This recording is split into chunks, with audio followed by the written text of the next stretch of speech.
குழந்தைங்களை எல்லாம் தூக்கிட்டு போய் அடக்கலாம் வச்சாரு. எத்தனை பேரு, எத்தனை பிரின்சஸ்? 16,108. 16,000 மனைவிகள் ஏற்கனவே அவங்க வந்து யாரையுமே அவங்களை கல்யாணம் பண்ண முடியாது. ஏன்னா ஃபாலன் இருந்தாங்க. ஏன்னா அப்பா வீட்டுல இருந்தும் வந்தாச்சு, யாரோ வீட்டுல ஒரு நாள் இருந்ததால யாருமே அவங்களை ஏத்துக்க மாட்டாங்க. கிருஷ்ணர் எல்லாரையும் கல்யாணம் பண்ணிட்டு சும்மா ஒரு மூலையில வைக்கல. அக்பரும் கல்யாணம் பண்ணாரு, ஆனா ஒரு மூலை. ஆனா அவர் எல்லாருக்குமே ஒரு ராஜா மாதிரி, ஒருத்தருக்கும் ஒரு பேலஸ் கண்டுபிடி எல்லாரோடையும் ஒரு செகண்டும் விடாம தனியா அவர் வாழ்ந்தார் அவங்களோட. ரைட்? இது வந்து கிருஷ்ணர் அதுதான். டிவோட்டி வந்து அபவுட் 3 modes இல்லையா? எந்த விதமான டிஸ்குவாலிபிகேஷனும் இல்லை. நம்ம பார்த்திருக்கோம் நெக்டர் ஆஃப் இன்ஸ்ட்ரக்ஷன்ல கூட.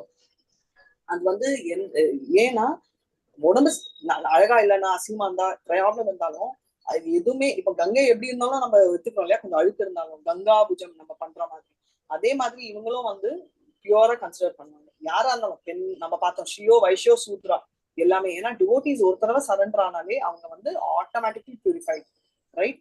அண்ட் கிருஷ்ணர் வந்து ஒரு ப்ராப்பர் ஹென்பெக்ட்னு சொல்லுவாங்க. தமிழ்ல என்ன சொல்லுவாங்கன்னு தெரியல, ஹென்பெக்ட். ஸோ அதனால வந்து இங்க எல்லாருக்கும் என்ன புரிஞ்சிச்சுன்னா, சயின்ஸ் ஆஃப் காட் கிருஷ்ணர் தான், கிருஷ்ணா கான்சியஸ்னஸ் புரிஞ்சிச்சு. தெரிஞ்சவங்க எல்லாருமே டெலிவர் ஆனாங்கன்றதா ரொம்ப முக்கியமான ஒரு விஷயம்.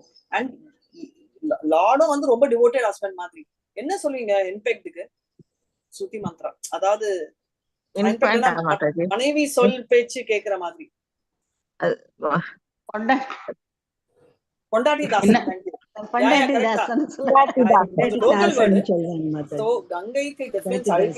அவரே இல்லம்மா, ஒன் ஆஃப் த சாப்டர்ஸ்ல கூட சொல்லியிருக்காரு அவர் வந்து, அதாவது பகவான் ஏன் கேட்கிறார். I think I went to some time கல்கருடன் டெம்பிள் போனப்போ அங்க அந்த புரோஹிதர் சொன்னது இதுதான். பகவானே ஸ்வயம் அங்க அனிருத்னா அந்த மாதிரி ஒரு அம்சத்துல எல்லாம் பகவானுடைய சிலைகள் உண்டு அந்த டெம்பிள்ல. அப்போ வந்து பகவான் அங்க வந்து மகாலட்சுமியினுடைய வார்த்தையை தான் கேட்பாராம். ஸோ ரோல் மாடலா வந்து அவரே வந்து இருக்கிறா. ஸோ அதாவது கலியுகத்துல வந்து வீட்டுல இருக்கக்கூடிய மனைவியினுடைய வார்த்தையை வந்து கண்டிப்பா கணவன் கேட்கணும் அப்படிங்கிறதுக்காக பகவானே ஸ்வயம் வந்து லக்ஷ்மியினுடைய வார்த்தையை கேட்கறாங்க. அந்த இடத்துல சொல்லியிருக்காங்க. Thank you, Hare Krishna. Just 2 minutes, ma'am. I'll finish off this one. So அதனால வந்து சோ அதனால வந்து அவங்க வந்து மனைவி, மாதாஜி சொன்ன மாதிரி மனைவி சொல் பேச்சு கேட்டு அவர் நடந்தாரு. எல்லாருக்குமே டிவோட்டி எந்த உடம்பு பிரச்சனை இருந்தாலும் அவங்க வந்து எலிவேட்டட் தான். ஸ்ரீயோ வைசியா எந்த ஸ்டாண்டர்டா இருந்தாலும் அவர் டிவோட்டியை ஒத்துக்கிட்டாரு. ஏன்னா கங்கைக்கு எப்படி கங்கை இது வந்து டிஸ்குவாலிஃபை ஆகலையோ அழுக்கு இருந்தா, டிவோட்டியும் எந்த இதுவும் டிஸ்குவாலிஃபை பண்ண முடியாது அப்படின்னு. அதனால கிருஷ்ணா வந்து எல்லாரையும் வந்து சொல் பேச்சுக்கு எல்லா மனைவிகளுக்கும் ஓகே டிவோட்டட் ஹஸ்பண்ட். ஆனா ரொம்ப அவங்களுக்கு என்ன வேணுமோ, பாரிஜாத்தா பூ வேணும்னாலும் ஆசைப்படலனாலும் ருக்மிணி கொடுத்தாரு, பாரிஜாத்தா வேணும்னாலும் செடியும் கொண்டு வந்து இவங்களுக்கு யாரு சத்யபாமாக்கு கொடுத்தாங்க. அந்த லெவலுக்கு அவர் கிரேட் அப்படின்னு. நல்ல ஒரு கிரகஸ்தனாக வாழ்ந்திருக்காரு. நல்ல ஒரு கிரகஸ்தனாக வாழ்ந்தாரு அப்படின்னு. அவர் எப்பவுமே சிரிச்சுட்டு எல்லாருடைய இதையும் நிறைவேற்றினாரு. சோ இதோட நம்ம எல்லாரும் நாளைக்கு பேசலாம் அப்படின்னு. அப்ப நம்ம கூட அதுல என்ன நினைக்கணும்னா, எஸ் பகவானே இந்த அண்டங்களை படைத்த பகவானுக்கே அந்த பாவம் இருக்கும் பொழுது நாமெல்லாம் ஒண்ணுமே கிடையாது, தூசி அளவுக்கு கிடையாது. அப்ப நமக்கு அகங்காரம் என்பது நான் கிரேட் அப்படிங்கிற தன்மை ஆணுக்கும் வரக்கூடாது, பெண்ணுக்கும் கூட வரக்கூடாது, 2 பேருக்குமே வரக்கூடாது. எந்த ஒரு லிவிங் என்டிட்டிக்குமே வந்து கண்டிப்பா இந்த தன்மை வரவே கூடாது. there is nothing great here அப்படிங்கறத வந்து நாம கண்டிப்பா புரிஞ்சுக்கணும் இல்லையா? சோ ஏன் மனைவி வார்த்தை கேட்கணும், மனைவியும் வந்து அதை வந்து மிஸ்யூஸ் பண்ணக்கூடாது. Okay, that is also double underline. Okay, so மனைவி எப்படிப்பட்டவளா இருக்கணும்? பகவான் 6 விதமான நிலைகள்ல பெண்ணிடத்துல இருந்து நம்ம இருக்காருன்றத படிச்சிருக்கோம் இல்லையா? அழகான பேச்சு இல்லையா, சாதுரியம், இதுல எல்லாத்துலயுமே பகவான் வந்து அது பொறுமை, இந்த மாதிரி சுபாவங்கள்ல பெண்ணிடத்துல வந்து பகவான் இருக்கிறார். அந்த மாதிரி குவாலிட்டிஸோட அதிர்ஷ்டம், அந்த குவாலிட்டிஸ் எல்லாம் அந்த பெண் வந்து அக்வயர், அதிர்ஷ்டம் வந்து தானாவே வரும் if you acquire all these qualities. மிச்சம் இருக்கக்கூடிய 5 குவாலிட்டியுமே வந்து 10th சாப்டர்ல வருது இல்லையா? சோ அந்த 10th சாப்டர்ல வந்து பெண்களிடம் இருக்கக்கூடிய அழகான பேச்சு, அடுத்து வந்து பியூட்டி, அடுத்து வந்து அவங்க பேசக்கூடிய, அதாவது அவங்களுடைய இன்டெலிஜென்ஸ், பொறுமை இல்லையா, பொறுமை, அதிர்ஷ்டம், இது எல்லாத்துலயுமே பகவானுடைய சொரூபத்துல இருக்கேன்னு சொல்லியிருக்காரு. சோ அதுலயுமே பகவான் இருக்கும் பொழுது தட்ஸ் வை ஆக்சுவலி நம்ம கணவனாகப்பட்டவர் கண்டிப்பாக மனைவியினுடைய வார்த்தை கேட்கணும். சோ மனைவியும் இந்த குவாலிட்டிஸோட இருக்கணும். தட் யூ நீட் டு மனைவி சொல் மிக்க மந்திரம் இல்லை. மனைவி சொல் மிக்க மந்திரம் இல்லை. ஆனா ஒரு வீட்லயே மனைவி தான் வந்து அந்த அச்சாணின்னு சொல்லுவாங்க இல்லையா? அப்ப தேருக்கு அச்சாணி எப்படியோ, சோ தேர் போன்று இருக்கக்கூடிய ஒரு குடும்பத்துல அச்சாணியாக இருக்கக்கூடியவர் யாருன்னா மனைவி தான். சோ அந்த அந்த பிவட் அந்த பிவட் இது இல்லைன்னாக்கா வந்து பொறுமையா எடுப்பாங்க மாதாஜி. ஜென்ஸ் வந்து எடுத்தோம் கவுத்தோம்னு சொல்லி முடிச்சிருவாங்க. ஆமா, லேடிஸ் யோசனை பண்ணி நெடுந்தொலைவா பாப்பாங்க. ஏன் தெரியுமா? அந்த சாதுரியத்திலையும் இறைவன் இருக்கிறார் என்று சொல்லியிருக்கார். சோ அது லேடிஸ்னுடைய குவாலிட்டி கிடையாது. புரியுதுங்களா? Ladies are not getting the acquiring that nature. So இறைவன் அந்த நிலையில இருக்கார். சோ நாம எல்லாருமே பக்தர்களா இருக்கக்கூடிய நாம ஒரு நல்ல செயல் செய்தாலும், மேலும் வந்து நாம செய்யக்கூடிய எந்த ஒரு காரியத்திலுமே இறைவன் தான் நமக்கு வந்து வழி நடத்துகிறார். நாம் வெறுமனே ஒரு கருவியாகத்தான் இருப்போம் அப்படிங்கிறத வந்து புரிஞ்சுன்னு செய்யணும். irrespective of any gender. இந்த அதுல வந்து எந்த ஜெண்டர் டிஸ்கிரிமினேஷனே கிடையாது. இஃப் யூ ஃபீல் தட் அந்த அகங்காரம் வந்துடும் கண்டிப்பா. நான் செய்யறேன், எஸ்பெஷலி டிவோட்டிஸ். இன்னைக்கு பிரேமா மாதாஜி கூட அதுதான் எடுத்தாங்க. ஸோ டிவோட்டிஸ்க்கு வந்து நான் பக்தி இவ்வளவு கிரேட்டா செலுத்துறேன், நான் வந்து பர்ஃபெக்ட், நான் இவ்வளோ கவரேஜ், இவ்வளோ நான் வந்து இந்த பாதையில முன்னேற்றம் அடைஞ்சிட்டேன் அப்படின்றது வந்து நினைக்கிறோம் பாருங்க. தட் இஸ் நம்மள வந்து கீழே தள்ளிடும். We should never become I am doing great service அப்படிங்கிற அந்த மனசு வரவே கூடாது. அது மிக மிக தவறான பாதைக்கு இட்டு செல்லும். இறைவனுடைய கருணையால என்னால முடிஞ்சதை வந்து இறைவன் செய்ய வைக்கிறார், அவ்வளவுதான். இது என்ன கிரேட்னஸ்ன்றது எனக்கு தெரியாது, இது தவறான்றதும் தெரியாது, நல்லது என்றதும் தெரியாது. எல்லாமே அவருடைய பாதங்கள் அப்படிங்கிற அந்த சமர்ப்பணத்தை நாம எடுத்துட்டு வரணும், அந்த பாவத்தை எடுத்துட்டு வரணும் இல்லையா? நேத்தைய நம்மளுடைய ஸ்பீச் எல்லாமே பார்க்கும் பொழுது, நேத்து ஆஃப்டர் நிர்ஜல ஏகாதசா நம்ம பார்க்கும் பொழுது மனசுல எவ்வளவோ மாற்றங்கள் என்பது கண்டிப்பா நிர்ஜல ஏகாதசா பண்ணவங்களுக்கு இருக்கும். ஏன்னா அந்த அப்படின்னா அடுத்தவங்க பண்ணவங்களுக்கு இருக்காதுன்னு நான் சொல்லல. அவங்க வந்து அதை வந்து ஒரு முயற்சி எடுத்து இல்லையா, அந்த முயற்சியில வந்து இறைவனுடைய கருணையாலதான் இது பண்ண முடிஞ்சது என்று உணர்ந்திருப்பாங்க. சோ அப்ப இறைவன் இருக்கிறார் என்பதை வந்து உணரக்கூடிய பக்குவம் அவங்களுக்கு கண்டிப்பா கிடைச்சிருக்கும். அது ஈவன் ஏகாதசி உபவாசம் இருக்கிறவங்க கூட வந்து அதே நிலையில இருந்து செல்பவர்களுக்கு. சோ ஒன்று என்னன்னா, இன்னும் ஹையர் லெவலா போகும்பொழுது நமக்கு ரியலைசேஷன் லெவல் தான் வேரி ஆகுமே தவிர ரியலைசேஷன் இல்லாம இருக்காது. அவங்களுடைய சமர்ப்பணத்திற்கு ஏற்றவாறு ரியலைசேஷன் கண்டிப்பா இருக்கும். Okay, so we should always think about that. நம்ம வந்து கிரேட்டா இந்த இடத்துல எதுவும் பண்றதுக்கு எதுவுமே கிடையாது இல்லையா? பகவான் ஸ்வயம் வந்து நம்ம ரூபத்துல வரும்பொழுது கூட, மனித வடிவத்துல வரும்பொழுது, even though he can execute so many things, அவருக்கு அந்த பவர் உண்டு. ஆனா still he followed the certain things to become a role model இல்லையா? அவரை பார்த்து பின்பற்றுபவர்கள் வந்து அது அவ்வாறையே பின்பற்றணுன்றதுக்காக தான் அவரும் அவ்வாறே பயிற்சி செய்தார். ஆனா உண்மையிலே அவர் அதெல்லாம் செய்ய வேண்டிய அவசியமே கிடையாது. இப்ப நமக்கெல்லாம் அந்த மாதிரி ஒரு கெப்பாசிட்டி இருந்தா நாம என்ன பண்ணுவோம்? கண்டிப்பா பவரை தான் உபயோகப்படுத்தும். அந்த சாதாரண பாதையை நம்ம ஏற்போமா? கண்டிப்பா ஏற்க மாட்டோம் இல்லையா? மிஸ்டிக் யோகத்துல இருக்கிறவங்க மிஸ்டிக் பவர்ஸை உபயோகப்படுத்துவாங்க இல்லையா? அடுத்து மோட்சத்திற்காக இயங்குபவர்கள் அந்த நிலையில மட்டும்தான் அவங்களுடைய செயல்பாடுகள் இருக்கும். இப்படி ஒரு குறிக்கோளோடையே சேர்ந்து கொண்டிருக்கு. ஆனா அந்த குறிக்கோளை இறைவனை பக்தி செய்வதற்காக என்று இருந்தால் அது 100% அவங்களுக்கு வந்து மேன்மையான ஒரு பாதையை வந்து அவங்களுக்கு ஏற்படுத்தி, அதை நாம கண்டிப்பா தெரிஞ்சுக்கணும். Okay, very nicely told. Yes, 10th chapter வந்து ஒரு வாட்டி எல்லாம் வாசிச்சிட்டீங்க இல்லையா? சோ ஐ திங்க் உங்களுக்கு ஒரு ரிவிஷன் இன்னும் முடிக்கல, இன்னும் கொஞ்சம் இருக்கு. படிச்சிட்டு இருக்கேன். ஃபைன் ஃபைன் ஃபைன் 36 ஸ்லோகாஸ் தான் இருக்கு. நானும் ஒரே ரவுண்டு தான் படிச்சேன். அட்லீஸ்ட் நாளைக்கு படிக்கிறதுக்கு வாய்ப்பு வேணும், பகவான் கொடுப்பார். ஹரே கிருஷ்ணா. ஹரே கிருஷ்ணா மாதாஜி. 27 மாதாஜி. பிரேயர் சொல்லல மாதாஜி. சொல்றேன். ஹரே கிருஷ்ணா. ஓம் நமோ பகவதே வாசுதேவாய. ஓம் நமோ பகவதே வாசுதேவாய.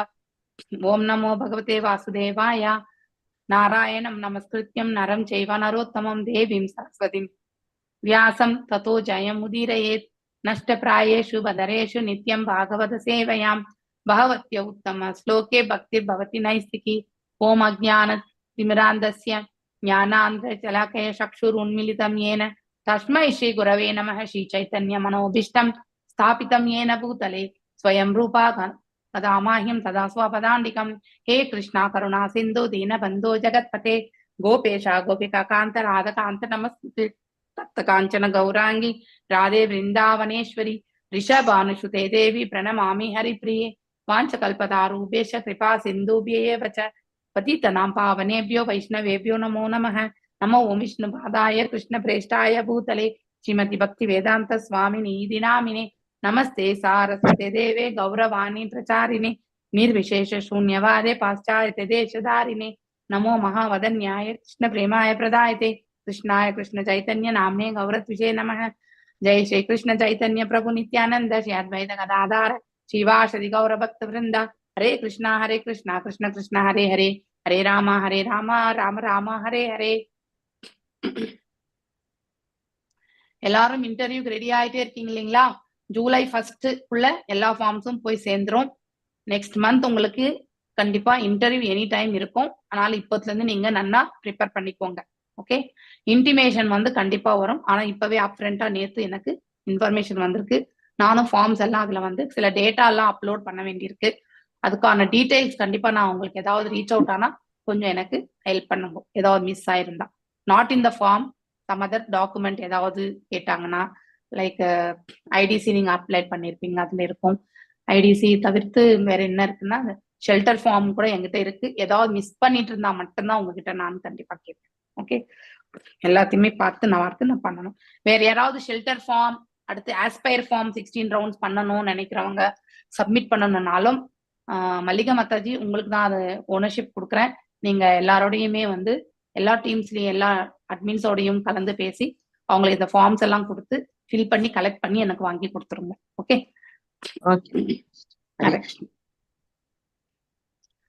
சோ நேற்று நாம பார்த்தது 27வது பதத்தை பார்த்தோம் இல்லையா? 26 மாதாஜி. 26 பார்த்தோம். ஆமா மாதாஜி, 27 இப்பதான் பார்க்கணும். 27 படிச்சாங்க, மீனிங் சொல்லணும் மாதாஜி. ஒரு நிமிஷம் இருங்க. ஏன்னா இதுல வந்து இந்த இதுல கிடையாது இல்லையா? go to the book. 26 கம்ப்ளீட்டா முடிச்சாச்சு Mataji. Okay fine, thank you.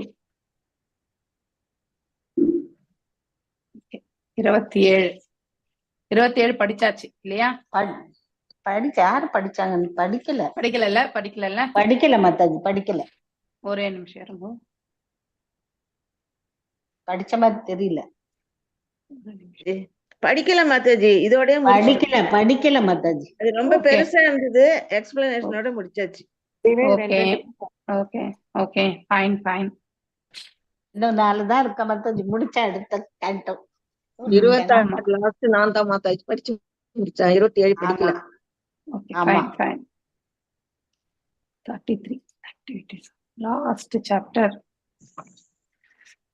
இந்த ஜெராக்ஸ்ல இல்ல, அந்த ஸ்கேன் காப்பில, அதனால நம்ம நித்யாரூட சமாதித்வாத் பிராராவ்ருத்த குணா பிரமாஹ நா சஸ்மாரா ததாத்மானம் ஸ்வப்னே திருஷ்டம் இவோதிதஹ.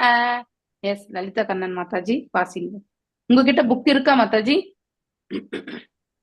லலிதா கண்ணன் மாதாஜி இல்லன்னா நீங்க அடுத்த புக் இல்ல, அப்படியே வெயிட் பண்ணுங்க. இங்கிலீஷ்லயே படிக்கட்டா? இல்ல வேண்டாம் இருங்க. அடுத்த ஸ்லோகம் வாசிப்பீங்க. இவர் யாரு? ஜானகிராமன் பிரபு வாசிக்கிறீங்களா நீங்க? அடுத்து ஆர் விஜயகுமாரி வாசிக்கட்டும் மாதாஜி. லலிதகண்ணன் மாதாஜி வாசிக்கணும். ஜானகிராமன் பிரபு வாசிக்கிறோம் மாதாஜி. ஹரே கிருஷ்ணா. எல்லாரும் மியூட்ல போயிடுங்க, ஏன்னா பேக்ரவுண்ட் நாய்ஸ் உங்களுக்கு தெரியறது இல்ல. Thank you very much. வாசிக்கிறவங்களை தவிர்த்து எல்லாருமே மியூட். ஹரே கிருஷ்ணா. ஹரே கிருஷ்ணா. தேங்க்யூ. ஹரே கிருஷ்ணா. வாசிங்க பிரபு 27வது ஸ்லோகம்.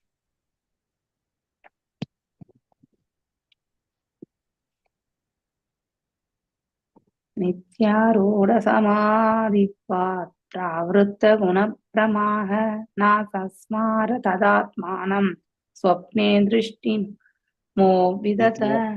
எஸ், நித்யாரூட சமாதித்வாத் பிராவ்ருத்த குண பிரமா நா சஸ்மார ததாத்மானம் ஸ்வப்னே திருஷ்டமி போதித. நிலையான மயக்கத்தில் இருந்து இயற்கையின் குணங்களால் வலியுறுத்தப்பட்ட மாயையிலிருந்து விடுபட்டு ஒருவர் கனவில் தன்னுடைய வேறுபட்ட உடல்களை மறப்பது போல அவள் தன் பருவுடலை மறந்தாள். பொருளுரை: தன் உடலின் நினைவில்லாத ஒருவர் உலக வாழ்விற்கு கட்டுப்படாதவர் என்று ஒரு சிறந்த வைஷ்ணவர் கூறுகிறார். நாம் நமது உடல் இருப்பு பற்றிய உணர்வுடன் இருக்கும் வரை நாம் இயற்கையின் 3 குணங்களில் கட்டுப்பாட்டில் இருக்கிறோம் என்று பொருள். ஒருவர் தன் உடல் இருப்பதை மறக்கும் பொழுது அவர் கட்டுண்ட வாழ்வு முடிந்துவிட்டது. நாம் நமது புலன்களை பகவானின் உண்மையான அன்பு தொண்டில் ஈடுபடுத்தும் பொழுது இந்த மறதி உண்மையில் சாத்தியமாகிறது. கட்டுண்ட நிலையில் ஒருவர் தன் புலன்களை ஒரு குடும்பத்தின் உறுப்பினராக அல்லது ஒரு சமூகத்தின் அல்லது நாட்டின் அங்கத்தினராக ஈடுபடுத்துகிறார். ஆனால் ஒருவர் உலக சூழ்நிலையில் அந்த உறுப்பினர் பதவியை மறக்கும் பொழுது தான் பகவானின் நிலையான தொண்டன் என்று உணரும் பொழுது அதுவே உலக வாழ்வின் உண்மையான மறதியாகும். உண்மையில் ஒருவர் பகவானிடம் தொண்டு செய்யும் பொழுது இந்த மறதி நிகழ்கிறது. ஒரு பக்தர் புலன் திருப்திக்காக மட்டும் குடும்பம், சமூகம், நாடு, மனித இனம் முதலியவற்றுடன் உடல் வாழ்வினை செய்வதில்லை. அவர் பரமபுருஷ பகவானாகிய கிருஷ்ணருக்காக மட்டும் வேலை செய்கிறார். அது முழுமழை இந்த கிருஷ்ண உணர்வு நிலையாகும். ஒரு பக்தர் எப்போதும் சிந்தை சொல் செயல் கடந்த இன்பத்தில் கலக்கிறார். அதனால் அவருக்கு பொருட்தொல்லைகள் பற்றிய அனுபவம் இல்லை. இந்த உன்னதமான இன்பம் நிலையான இன்பமாகும். பக்தர்களின் கருத்தை பொறுத்தவரை பகவானை தொடர்ந்து நினைவு கூறுதல் சமாதி அல்லது மயக்க நிலை எனப்படும். ஒருவர் நிலையாக சமாதியில் இருந்தால் இயற்கையின் குணங்களால் தொடப்படவோ அல்லது தாக்கப்படவோ சாத்தியக்கூறில்லை. ஒருவர் 3 ஜட குணங்களின் மாசிலிருந்து விடுபட்ட உடனே அவர் இந்த மண்ணுலகில் ஒரு வடியில் இருந்து மற்றொன்றிற்கு கூடுவிட்டு கூடு பாய்வது போல பிறப்பு எடுக்க வேண்டியதில்லை. ஹரே கிருஷ்ண மாதா. ஹரே கிருஷ்ணா பிரபு. ரொம்ப அழகான கருத்துரைகள். All glories to Srila Prabhupada. Srila பிரபுபாதாக்கு ஜெய். ரொம்ப ரொம்ப அற்புதமான கருத்துக்கள் இந்த ஸ்லோகத்துல உடைய விளக்க உரையில கொடுத்திருக்காரு. ஸோ நாம இதையே படிச்சு புரிஞ்சுக்க முயற்சி பண்ணணும். ஓகே. ஸோ நித்யாரூட சமாதித்வாத் பிராவிருத்த குண பிரமாக ந சஸ்மார ததாத்மானம் ஸ்வப்னே திருஷ்டம் இவோதிதஹ. அதாவது ஒருவர் இந்த மாதிரி ஸ்மரணம்ல நிலை பெற்றிருக்கும் பொழுது, இப்போ தேவகூதி அவர்கள் பகவானையே ஸ்மரணத்துல நிலைப்படுத்தி இருக்கார். அவர் சமாதி நிலையில இருந்துருக்கார் என்பதை நாம படிச்சுட்டே வரோம். இருந்து நிலையான மயக்கத்தில் அப்படின்னா அது மயக்கம் என்று ஏன் சொல்றோம்னா நம்ம கூட பௌதிகத்திலே எடுத்துக்கணும். உதாரணம், எப்பவுமே நம்ம பிராக்டிக்கலா பேசும் பொழுது நம்ம வாழ்க்கையில இப்ப அன்றாட நிகழ்வுகள் நாம் எவ்வாறு எடுத்து செல்கிறோமோ அந்த மாதிரி உதாரணங்களை வைத்து நாம் சொல்லும் பொழுது ஆன்மீக தளத்தில் இந்த செயல்கள் எவ்வாறு, அதாவது இறைவனை எண்ணிக்கொண்டு செய்யும் பொழுது எப்படி இருக்கும்ன்றத நம்மளால ஏற்றுக்கொள்ளக்கூடிய மனப்பக்குவம் வரும். அதனாலதான் நான் எப்பவுமே பிராக்டிக்கலா நம்ம இன்ற அன்றாட வாழ்க்கையில என்னென்ன செய்யறோம் அப்படிங்கிறத வச்சுதான் உங்களுக்கு எக்ஸ்பிளைன் பண்ண பாக்குறோம் நம்ம. சோ இந்த நிலையான மயக்கத்தில் அப்படின்னா ஒரு பர்டிகுலர் செயல்ல முழுவதுமாக நாம் ஈடுபட்டு விட்டால், வீட்டுல கூட நம்ம ஒரு சிலருக்கு மல்டி டாஸ்கிங் நல்லா பண்ணுவாங்க. ஒரு புறம் ஸ்டவ்ல குக்கர் வச்சிருப்பாங்க, ஒரு புறம் வெஜிடபிள் கட் பண்ணின்னு இருப்பாங்க, ஒரு புறம் பாகவதம் கேட்டுன்னு இருப்பாங்க, ஒரு புறம் அவங்க யாரையாவது கொஸ்டின் கேட்டாக்கா அதுக்கு ரிப்ளை கொடுத்துருப்பாங்க. இப்படி நாலா புறமுமே சில பேர் செய்யக்கூடிய கெப்பாசிட்டி உண்டு. போக்கஸ்டா பண்ணக்கூடிய கெப்பாசிட்டி இல்லையா? விசில் எத்தனை வந்தா குக்கர் வச்சாக்கா அதை நிறுத்தணும்ன்றதையும் மனசுல கரெக்டா கவுண்ட் பண்ணி நிறுத்தக்கூடிய தன்மை உண்டு. இத்தனை விதத்திலுமே போக்கஸ் பண்ணக்கூடிய சின்ன வயசுல இருக்கும் மாதாஜி. ஆனா வயசாக ஒரு வேலை சின்ன வயசுலயே கூட எல்லாருக்குமே இருக்காது மாதாஜி. தட் இஸ் நாட், கண்டிப்பா எல்லாருக்குமே அந்த கெப்பாசிட்டி கிடையாது. ஒரு சிலருக்கு ஒரே வேலை மட்டும் தான் செய்ய முடியும். அந்த ஒரு வேலை மட்டும் தான் அவங்களால போக்கஸ் பண்ணி செய்ய முடியும். அவங்களுக்கு இன்னொரு வேலை சொன்னீங்கன்னாக்கா இந்த வேலையை வச்சுட்டு அந்த வேலையில போய் தான் செய்வாங்க. Even young generation I am seeing that. Okay. சிறு பிராயத்துல அதாவது கொஞ்சம் சாதுரியமா இருக்கிறவங்களால இது பண்ண முடியும். இன்டெலெக்சுவலா இருக்கக்கூடியவங்களுக்கு இந்த கெப்பாசிட்டி உண்டு. ஏன்னா அவங்க நேரத்தினுடைய மகிமையை கொஞ்சம் புரிஞ்சிருப்பாங்க. அதை இந்த டைம்குள்ள பண்ணிடணும், இந்த டைம்குள்ள பண்ணிடணும்ன்றது அந்த இது அதுக்கேத்த மாதிரி நெக்ஸ்ட் வேலை அவங்களுக்கு காத்துன்னு இருக்கும். அதனால அவங்க அந்த மாதிரி ஒரு பணி செய்து அவங்க பழகி ஒன்று பிராக்டிஸால அதை டெவலப் பண்ணியிருப்பாங்க. ரெண்டாவது அவங்களுடைய புத்தி சாதுரியமே அந்த மாதிரி இருக்கும். அவங்க எதையும் பிளான் பண்ண வேண்டிய அவசியமும் கிடையாது. மல்டி டாஸ்கிங் பண்ணக்கூடிய கெப்பாசிட்டி நம்ம எல்லாருக்குமே உண்டு. ஆனா அதை நம்ம அது உபயோகப்படுத்திக்கிறது கிடையாது. ஆனா ஒரு சிலர் வந்து வெறுமனே ஒரே வேலை மட்டும் தான் செய்வாங்க. இப்ப நீ வந்து வெஜிடபிள் கட் பண்ணி கொடுன்னா அதை மட்டும் தான் செய்வாங்க. அதை தவிர்த்து நீ அதை எழுந்து போய் அதை இன்னொன்னு ஆஃப் பண்ணனா கண்டிப்பா முடியாது. சொல்லிடுவாங்க, இது என்னால இது மட்டும் தான் பண்ண முடியும், இதை மட்டும் தான் நான் செய்வேன் அப்படிங்கிறது. அதனால it is not related to age. ஏஜிங்கால வர்றது வேற. That is as usual qualities எல்லாமே ஏஜிங்கால வர்றது வந்து பை டிஃபால்ட். ஆனா மல்டி டாஸ்கிங் சோம்பேறித்தனத்தினாலதான் செய்யறது. ஆமா, அதாவது அவங்களுக்கு வந்து ரெஸ்ட்ரிக்ஷன் அவங்களே போட்டுக்குவாங்க. I can do this much mind. இவன் தான் அவங்களுக்கு நல்ல வேற சில விஷயங்கள் எல்லாம் ரொம்ப சாதுரியமா இருப்பாங்க அவங்க. ஆனா பிசிக்கல் வேலையில செய்யறதுக்கு வந்து அவங்க செய்யணும்ன்ற அந்த மனசே வேக வேகமா ஓட முடியாது மாதாஜி. டக்குன்னு அங்க ஓடி இங்க ஓடி அது அப்படி எல்லாம் பண்ண இப்ப முடிய மாட்டேங்குது. நடக்கிறதே மெதுவா. இல்ல உங்களை சொல்லல, வயசானவங்களை வந்து வயசானவங்களுக்கு கன்சிடரே கிடையாது. I'm telling about the young generation இல்லையா? சோ இங்க வந்து நிலையான மயக்கம் அப்படின்னா என்ன அர்த்தம்னாக்கா, ஒரு செயலில் வந்து நாம நிலை பெற்று ஆழ்ந்து இருக்கக்கூடிய தன்மை அது. சோ நம்ம பௌதிகத்துல அந்த மாதிரி கூட நம்ம ஈடுபடும் போது நம்மளை சுத்தி சில சமயத்துல என்ன நடக்கிறதுன்னு நமக்கு தெரியாது. அந்த மாதிரி ஒரு உணர்வு நம்ம எக்ஸ்பீரியன்ஸ் ஆயிருக்கோமா? கண்டிப்பா ஆயிருக்கும். ஒரு செயல்ல வந்து இப்ப பூ மாலை தொடுத்துட்டே இருக்கோம்னா அதை வந்து எப்படி அலைன் பண்ணணும், அது வந்து கிட்ட கிட்ட வருதா அப்படிங்கிறது போக்கஸ் இருக்கும் பொழுது அடுப்புல ஏதோ ஒண்ணு கொதிச்சு கீழே போயிட்டு இருக்கிறது நமக்கு கண்டிப்பா மறந்துருக்கிறோமா இல்லையா? கண்டிப்பா மறந்துருக்கும். சோ பௌதிகத்திலேயே பௌதிக செயல்கள்லயே நாம இவ்வளவு ஆழ்ந்து இருக்கும் பொழுது பக்தியில மேன்மையாக இருக்கக்கூடியவர்கள் வந்து தன்னுடைய நிலையையே மறக்கக்கூடிய தன்மை கண்டிப்பாக வருமா வராதா? அவங்களுக்கு வருமா வராதா? நீங்க தான் சொல்லணும். அதுல போயிடும். ஃபுல் ஃபோக்கஸ் அதுலயே இருக்கும். ஆமா, சேம் அந்த குவாலிட்டி. அதாவது பௌதிகத்துல வைக்கிறத விட ஆன்மீகத்துக்கு எடுத்துட்டு போறாங்க, அவ்வளவுதான் வித்தியாசம். அது இந்த பிளாட்ஃபார்ம்ல இருந்து அந்த பிளாட்ஃபார்முக்கு அவங்க போயிடுறாங்க.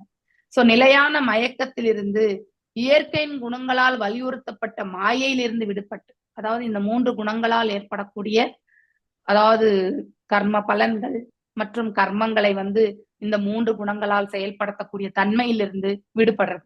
சோ நம்ம அந்த 3 குணங்களுக்கு அப்பாற்பட்ட நிலையில் போகும் பொழுது சுத்த சத்துவம் இல்லையா? அந்த நிலையில் வந்து இருக்கும் பொழுது ஒருவர் கனவில் தன்னுடைய வேறுபட்ட உடல்களை மறப்பது போல அவள் தன் கருவுடலை மறந்தாள் அப்படின்னா, இந்த பிசிக்கல் ஸ்ட்ரக்சரையே வந்து யார் மறந்து விடுகிறாங்க? தேவகுத்தி அவர்கள் மறந்து விடுகிறாங்க. அப்படின்னா ஆத்ம நிலையில வந்து இறைவனோட தன்னை வந்து சம்பந்தப்படுத்தி கொண்டார்கள் என்று பொருள். அதனுடையது பொருள் உரை. சோ தன் உடலின் நினைவு இல்லாத ஒருவர் உலக வாழ்விற்கு கட்டுப்படாதவர் என்று ஒரு சிறந்த வைஷ்ணவர் கூறுகிறார். அதாவது தன் உடலின் நினைவு இல்லாத ஒருவர் அப்படின்னா இன்டாக்சிகேஷன் பர்சன் கூட அந்த மாதிரி இருப்பாங்க. அதான் அவங்கள அப்படி எடுத்துக்க கூடாது. பக்தியில திளைத்திருக்கக்கூடிய ஒருத்தர் இல்லையா, பக்தனாக இருக்கக்கூடிய ஒருத்தர் வந்து அவதூதர் கூட சொல்லலாம். பட் அதாவது அவதூதர் சொல்லலாம், ஆனா அவதூதராகவே தான் இருக்கணும்னு அவசியம் கிடையாது. ஏன்னா அந்த நிலை எல்லாருக்குமே அடைய பெறுவது கிடையாது இல்லையா? சோ எல்லாராலையுமே வந்து அடைய பெற முடியாது. அவர் எக்ஸாம்பிள் ரிஷபதேவா. சோ ரிஷபதேவா வந்து ஃபுல்லாவே அவர் வந்து பாடி பிளாட்ஃபார்ம் விட்டு எப்பயோ போயாச்சு. அவர் அந்த மாதிரி ஒரு நிலையிலேயே அவர் வந்து காடு எல்லாமே வந்து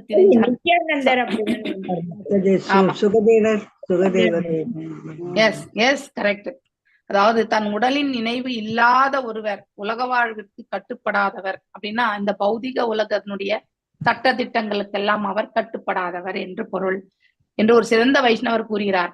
ஃபார் எக்ஸாம்பிள், ஒரு குடிக்காரங்க குடிச்சிட்டு ரோட்ல படுத்துட்டு இருக்கான், அவன் தன் நினைவையே இழந்திருக்கான். அவனை நம்ம வந்து அவனும் வந்து பௌதிக சட்ட திட்டங்களை அவனும் வந்து கண்டிப்பாக பரிபாலிக்கிறதே கிடையாது. ஆனா அது தீயதான ஒரு பாதையில போகின்றான். ஆனா இது வந்து அந்த ஜீவனுக்கு நன்மையான பாதையை ஏற்படுத்தி கொடுக்கக்கூடியது. அதுதான் வந்து அந்த ஃபேஸ் வந்து பாத்தீங்கன்னாக்கா இந்த பௌதிக உடலுக்கு சம்பந்தப்பட்ட எந்த ஒரு இதுவா இருந்தாலுமே அதை பற்றி அவர்கள் பொருட்படுத்தவே மாட்டார்கள். இந்த எந்திரத்தை உபயோகப்படுத்திட்டு அவங்க பக்தியின் தரப்புல தங்களை இட்டு செல்வார்கள், அவ்வளவுதான். அந்த ஒரே ஒரு நிலை மட்டும்தான் அவங்களுக்கு இருக்குமே. சோ அதுதான் சமாதி நிலை என்று சொல்லப்படுவது. நாம் நமது உடல் இருப்பு பற்றிய உணர்வு உடன் இருக்கும் வரை நாம் இயற்கையின் 3 குணங்களின் கட்டுப்பாட்டில் இருக்கின்றோம் என்று பொருள். சோ சோ எது வரைக்கும் நாம பாடிலி அட்டாச்மெண்ட், பாடிலி பெயினை பத்தி ஒரி பண்ணிண்டு இல்லையா, ஒரி பண்ணிக்க வேண்டாம். இந்த உபாதைகள் எல்லாம் கண்டிப்பா இருப்போன்றத வந்து ஏற்றுக்கொள்ளக்கூடிய மனப்பக்குவம் இருக்கணும். அவ்வாறு நமக்கு அமைய பெற்றால் ஆட்டோமேட்டிக்கலி வந்து இந்த உடல் உபாதைகளை பற்றி நாம பெரிதாக மைண்ட்ல வச்சுக்க மாட்டோம். இறைவனுக்கு தொண்டாற்றக்கூடிய அந்த செயல்களில் மட்டும்தான் நம்முடைய மனசு ஈடுபாடை கொள்ளும். எது வரைக்கும் அந்த மாதிரி நிலையில் இல்லையோ அது வரைக்கும் நாம் இந்த இயற்கையினுடைய 3 குணங்கள்ல தான், அது சத்துவம் கூட நம்ம கட்டுண்ட நிலை தான். சத்துவம் ஆல்சோ இஸ் அ கட்டுண்ட நிலை. ஏன்னா நம்ம சுகத்தை சந்தோஷத்தை எதிர்பார்க்கின்றோம் இல்லையா, ஒரு செயலை செய்து சந்தோஷத்தை எதிர்பார்க்கின்றோம். பக்தி செயலை செய்துட்டு நாம் சந்தோஷத்தை எதிர்பார்க்க கூடாது, தேவையே இல்லை. அது நம்முடைய கடமை பக்தி தொண்டு செய்வது, அவ்வளவுதானே தவிர அதுல வரக்கூடிய ஆனந்தத்தை அனுபவிக்கணும்னு நினைக்க வேண்டிய அவசியமே கிடையாது. அது தட் இஸ் ராங். அப்படின்னா அதுவும் எதிர்பார்க்கும் பொழுது அதனால சத்துவத்திலேயே நாம இருந்துட்டே இருப்போம். சோ மேலும் அவரது கட்டுண்ட வாழ்வு முடிந்து விட்டது. நாம் நமது புலன்களை, அதாவது ஒருவர் தன் உடல் இருப்பதை மறக்கும் பொழுது, சோ பாடிலி பிளாட்ஃபார்ம்ல இருந்து ஆன்ம நிலையில வந்து குடிக்கொள்ளும் பொழுது அவரது கட்டுண்ட வாழ்வு முடிந்து விட்டது அப்படின்னா கண்டிஷனல் இல்லையா, அதுல இருந்து அவங்க விடுதலை அடைந்த தன்மைக்கு முன்னேற்றம் அடைந்திருக்கிறார்கள் என்று பொருள். அவர்கள் இந்த இக உலகத்துல வாழ்ந்தாலும் கூட இந்த உடல்ல வந்து அவங்க இருந்து கொண்டு எல்லா காரியங்களிலும் அவர்கள் ஈடுபட்டு கொண்டிருந்தாலும் கூட அவர்கள் இந்த உடலுடைய செயல்களுக்கு அவர்கள் வந்து என்றைக்குமே வந்து பொறுப்பேற்க மாட்டார்கள். அப்படின்னா உடலின் தேவைகளை பற்றி அவர்கள் என்றைக்குமே வந்து அதற்கான முயற்சிகளே செய்ய மாட்டாங்க. அந்த அளவுக்கு அவங்க வந்து அதாவது துறவரத்துல இருப்பாங்க. சோ பாடிலி திங்ஸ்க்கு எல்லாத்துக்குமே அவங்க முக்கியத்துவத்தை கொடுக்க மாட்டாங்க. நாம் நமது புலன்களை பகவானின் உன்னதமான அன்பு தொடரில் ஈடுபடுத்தும் பொழுது இந்த மறதி உண்மையில் சாத்தியமாக்கப்படுகிறது. எல்லாருமே நிர்ஜல ஏகாதசி பண்ணும்பொழுது கண்டிப்பா அந்த எக்ஸ்பீரியன்ஸ் ஆயிருக்கும் இல்லையா. So Nirjala Ekadashi it's not a easy thing. ஏன்னா வயிறு கடகடான்னும் இல்லையா, மயக்கம் வரும், தலை சுத்தம் இல்லையா, இந்த மாதிரி ஒரு சுச்சுவேஷன்ஸ் வந்து வரும். ஆனா அதையும் தாண்டி நம்மளால வந்து அந்த தண்ணிய கூட குடிக்காம இருக்க முடிஞ்சதுன்னா அது இறைவனுடைய, அது அவருடைய கருணை. முதல்ல வந்து அவருடைய கருணை, 2வது வந்து நாம் அவரையே எண்ணிக்கொண்டு அவருடைய செயல்களில் நாம் ஈடுபட்டிருந்தால் ஒழிய நம்மளுடைய இந்த உடல் தேவைகளை பற்றி நாம மறக்காமல் இருந்தா கண்டிப்பா அது சாத்தியக்கூறு கிடையாது. ஐயோ சாப்பிடலையே, ஐயோ தண்ணி குடிக்கலையே இல்லையா, எது நமக்கு முடியாதோ அதை தான் நம்ம அடையணும்னு முயற்சி செய்வோம். எது செய்யாத அப்படின்னு சொன்னோம்னா அதை தான் ஃபர்ஸ்ட் போய் நம்ம செஞ்சுட்டு வரும் இல்லையா. ஒருத்தர் வந்து ஒரு விஷயத்த வந்து சொல்லுவாங்க, நீ அவங்க கிட்ட போய் சொல்லாத, பாவம் அவங்க மனம் வருத்தப்படுவாங்க, அதனால சொல்ல வேண்டாம், இத உனக்கு தெரியணும்ன்றதுக்காக இதை சொல்லி வைக்கிறேன், ஏன்னா டக்குன்னு இதை புரியாம நீ எதையும் பேசிடக்கூடாது இல்லையா, அப்படிங்கிறதுக்காக உனக்கு நான் சொல்லி வைக்கிறேன்னு வந்து சொல்லியிருப்போம். ஆனா அடுத்த மொமெண்டே அவர் போய் அவங்க கிட்ட போய் சொல்லிட்டு வந்திருப்பாரு, மெனக்கெட்டாவது போய் சொல்லிட்டு வந்திருப்பாரு இல்லையா. சோ இந்த மாதிரியான செயல்கள் நம்ம மனசு எதை செய்ய வேண்டாமோ அந்த செயலை தான் நம்ம கண்டிப்பா செய்வோம். எது இல்லையோ அதுக்காக மட்டும் எங்கிட்டே இருப்போம். நம்ம எப்பவுமே இருக்கிறதை கொண்டு நாம நிறைவான மனதை நாம கொள்ளவே மாட்டோம். இது மனிதனுடைய சுபாவம். அதனால நம்ம அன்பு தொண்டுல, இறைவனுடைய அன்பு தொண்டுல இருக்கும் பொழுது நம்முடைய நிலையையே நம்மளால மறக்க முடியும். சோ நம்முடைய உடல் தேவைகளை பற்றி நம்ம பெருசாக கருதவே மாட்டோம். Dhruva Maharaj I think one of the Mataji explain பண்ணாங்க, ஐ திங்க் நேத்து என்னண்டி கிளாஸ்ல தான். ஸோ எவ்வாறு சாத்தியக்கூறு ஆயிட்டுன்னா துருவ Maharaj, I think even Usha Mataji also was telling same thing I think. So அதாவது துருவ மகாராஜே வந்து அவர் 5 வயசுலயே அவ்வளவு எதையுமே சாப்பிடாம 3 மாசத்துக்கு ஒரு முறை ஒரு சுவாசம் எல்லாத்தையும் விட்டு, ஒரு சுவாசமே அவ்வளவு நீண்டு விட்டார் அவர் வந்து இல்லையா. அவர் he took only one breath once in 3 months. அந்த மாதிரி சுவாசத்தையே கட்டுப்பாடு பண்ணார் அவர். நம்ம தண்ணியே தானே விட்டோம், அது ஒரு பெரிய விஷயமா அப்படிங்கிற ஒரு உணர்வு வந்து வருது இல்லையா. சோ அப்போ அந்த தண்ணியை பற்றி நம்ம மறக்க வேண்டியதுதான். ஆனா நார்மலா இருக்கும்பொழுது நமக்கு தண்ணி தாக எடுத்த நம்ம போய் குடிச்சிடும். ஆனா பக்தி கொள்ளும் பொழுது இதை செய்யக்கூடாதுன்னும் போது அதை நம்ம கண்டிப்பா பரிபாலிப்போம். அது எப்போ அந்த பாடிலி தேவைகள் எல்லாம் நீட்ஸ் எல்லாமே நாம வந்து மறந்து போகக்கூடிய தன்மைக்கு நம்ம வருவோம். சோ கட்டுண்ட நிலையில் ஒருவர் தன் புலன்களை ஒரு குடும்பத்தின் உறுப்பினராக அல்லது ஒரு சமூகத்தின் அல்லது நாட்டின் அங்கத்தினராக ஈடுபடுத்துகிறார் இல்லையா.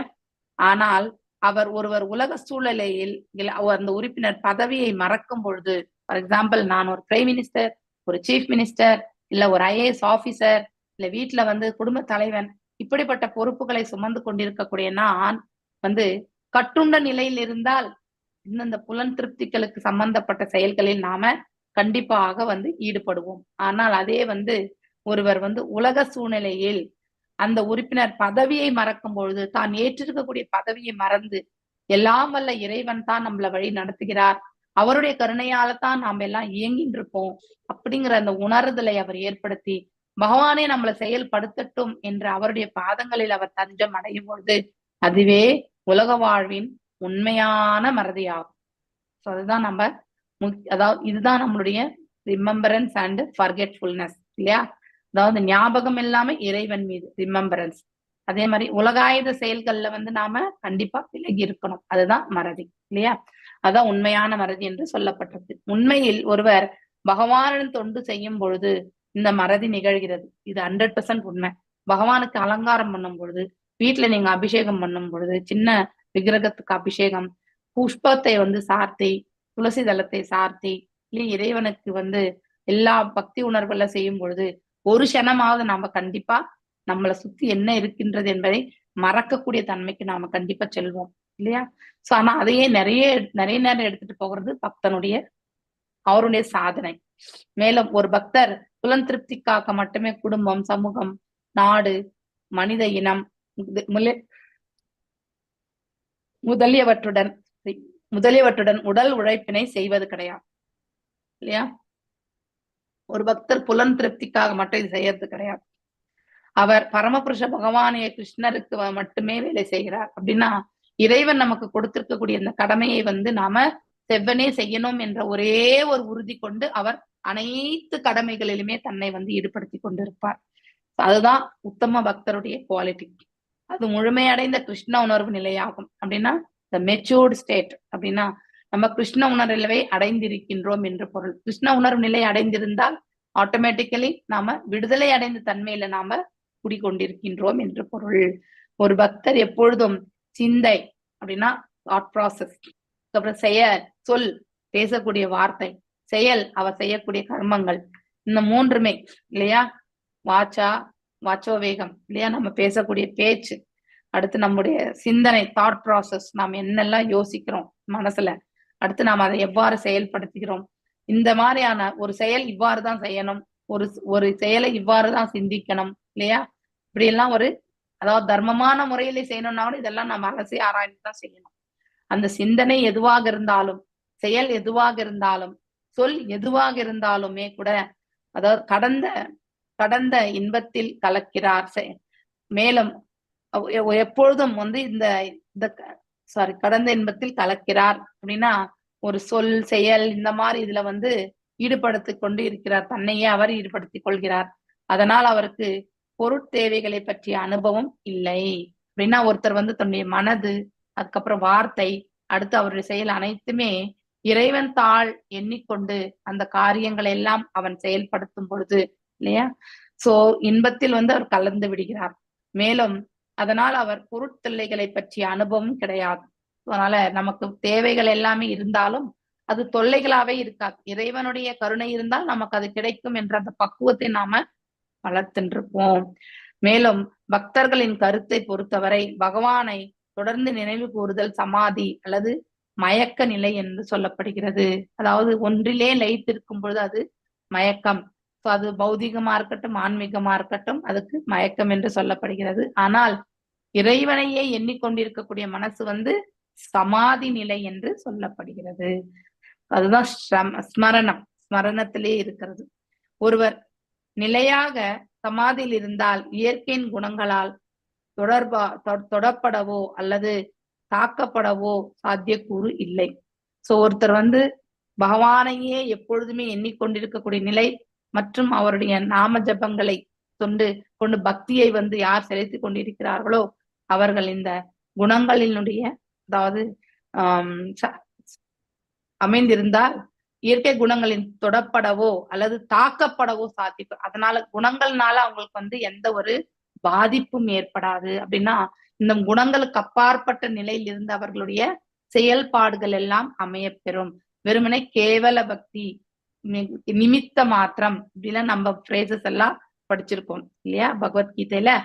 சோ அதுல அந்த மாதிரி ஒரு பக்குவமான நிலையை அந்த உயிர் வாழி அடைஞ்சிருப்பான்.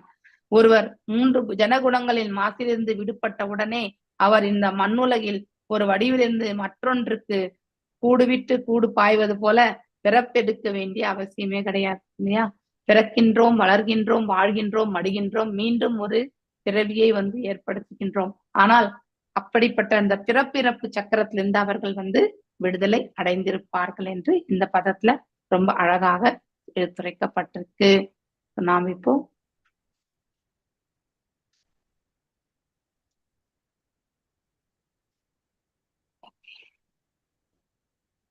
இது பெரிய கோபட்டு, அதனால ஒரு 2 பேரா சேர்ந்து வாசிங்க. ஓகே, 2 or 3 பேர் 28 சின்னதுதான் மாதாஜி. அப்படியா? எல்லாமே சின்ன சின்னதா இருக்கு. குட்டி ஓகே, குட்டியா ஒரு தான் நிமிஷம் இருக்கு. 30 தான் கொஞ்சம் பெருசு மாதாஜி. அது ரொம்ப பெருசு. சின்னது, இது எல்லாம் சின்ன சின்னது. ஓகே, சாரி, நான் 20 செகண்ட்ல வச்சிருந்தேன் நானு ஸ்க்ரால் பண்ணும்போது. கரெக்ட். இப்ப நாம இதுல எல்லாமே இருக்கு, வாசிப்போம். எஸ், லலிதா கண்ணன் மாதாஜி வாசிங்க. தத்தேஹ பரத போஷே பய கிருஷ்ண சாத்திய சம்பவாத் பபௌ மலைரவ சந்தஹ சுதூம இவ பாவக. எஸ், 28 தானே? எஸ் மாதாஜி. 28. ஹரே கிருஷ்ணா மாதாஜி. ததேஹ பரத போஷோ அப்யக்ருஷாத்ய சம்பவாத் பவௌ மலைரவச்சன்ன சதூம இவ பாவகஹ. தத்தேஹ அவளது உடல், பரத பிறரால், கர்த்தமரால் படைக்கப்பட்ட அழகிய பெண்கள், போஷ காக்கப்பட்டு, அபி ஆயினும், அக்ருஷ இழைப்பில்லாத, ச மற்றும், ஆதி கவலை, அசம்பவாத் நிகழாதிருப்பதிலிருந்து, பபௌ ஒளி வீசி, மலை தூசியால், அவச்சந்த மூடப்பட்டு, ச தூம புகையால் சூழப்பட்டு, இவ போல், பாவக நெருப்பு. மொழிபெயர்ப்பு: அவளது உடல் அவள் கணவராகிய கர்த்தமர் படைத்த அழகிய ஆன்மீக பெண்களால் பராமரிக்கப்பட்டது.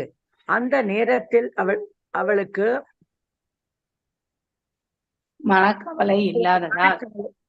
மனக்கவலை இல்லாததால் அவளது உடல் இழைக்கவில்லை. அவள் புகையால் சூழப்பட்ட நெருப்பு போல தோன்றினாள். பொருளுரை: அவள் எப்போதும் மயக்கத்தில் உன்னதமான இன்பத்தில் இருந்ததால் பரமபுருஷ பகவானின் நினைவு எப்போதும் அவள் மனத்தில் கவனமுடன் பதிந்திருந்தது. அவள் இழைக்கவில்லை, ஏனென்றால் அவளுடைய கணவரால் படைக்கப்பட்ட மேலுலக பணிப்பெண்களால் அவள் பராமரிக்கப்பட்டாள். ஆயுர்வேத மருத்துவ விஞ்ஞானத்தை பொறுத்தவரை ஒருவர் கவலைகளில் இருந்து விடுபட்டால் பொதுவாக பெருத்து விடுவார் என்று கூறப்படுகிறது. தேவகூதி கிருஷ்ண உணர்வில் இருந்ததால் அவளுக்கு மனக்கவலைகள் இல்லை. அதனால் அவளது உடல் இழைக்கவில்லை. ஒருவர் ஒரு பணியால் அல்லது பணி பெண்ணிடமிருந்து எந்த பணிவிடையும் பெறலாகாது என்பது துறவு வாழ்வில் பழக்கமாகும். ஆனால் தேவகூதி தேவலோக பணிப்பெண்களால் பணிவிடை புரியப்பட்டாள். இது வாழ்வின் ஆன்மீக கருத்திற்கு எதிராக தோன்றலாம்.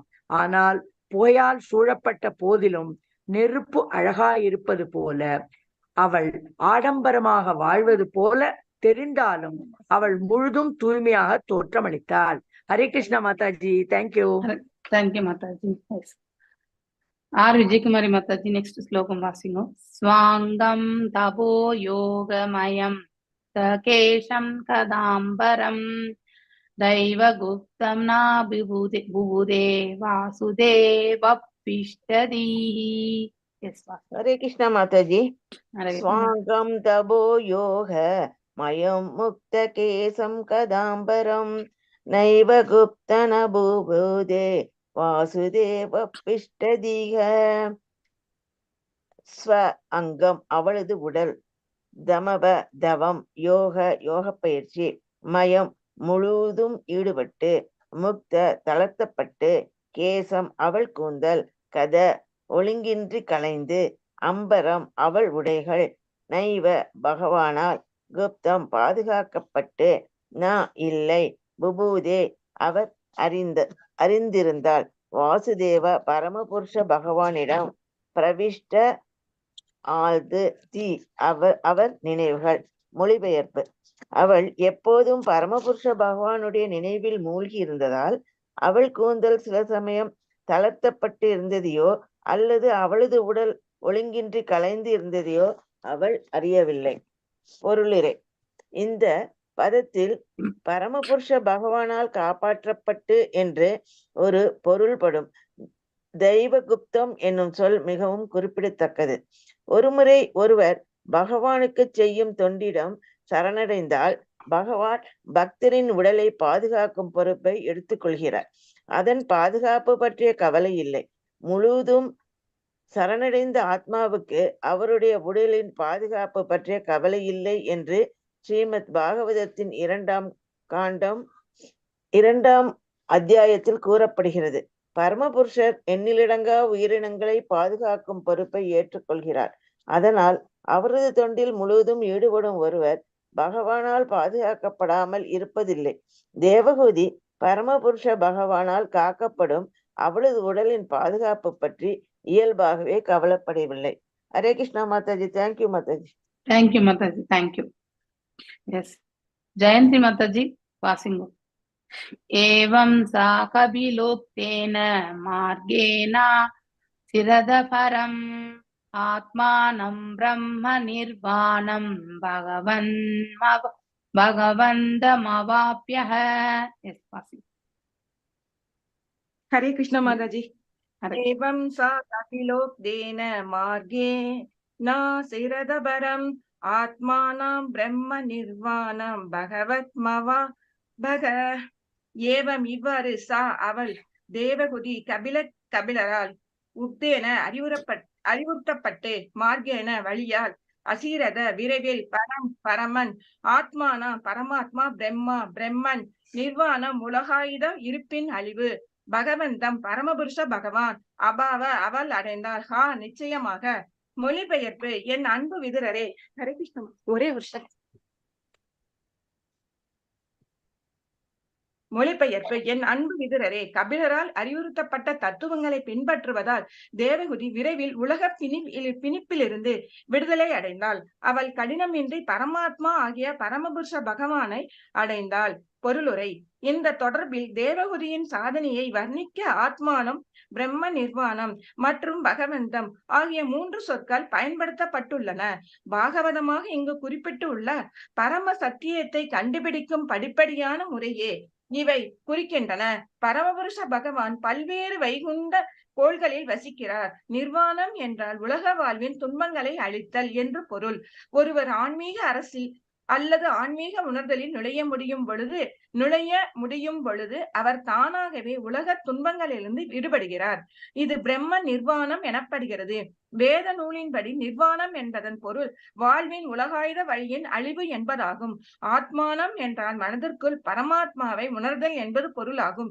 இறுதியாக மிக உயர்ந்த முழுமை என்பது பரமபுருஷ பகவானை உணர்த்துதல் ஆகும். தேவகுடி கபில என்பது பரமபுருஷ பகவானை உணர்த்ததாகும். தேவகுடி கபில வைகுண்டம் எனப்படும் கோளில் நுழைந்தாள் என்பது புரிந்து கொள்ளப்பட வேண்டும்.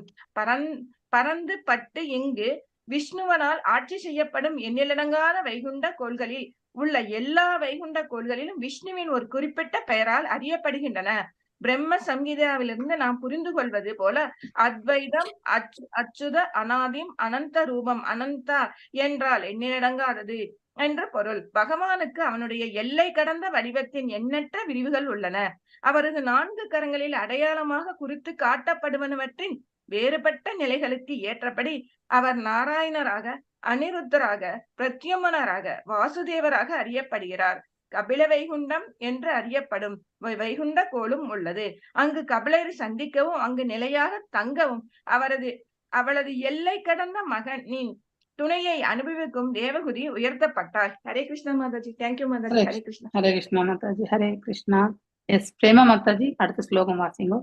தத் வீராசி புண்ணியதமம் கஷேத்திரம் தைலோக்கியா விஸ்ருதம் நாம்னா சித்த பதம் யத்ர சாசம் சித்தி முபேயுஷி.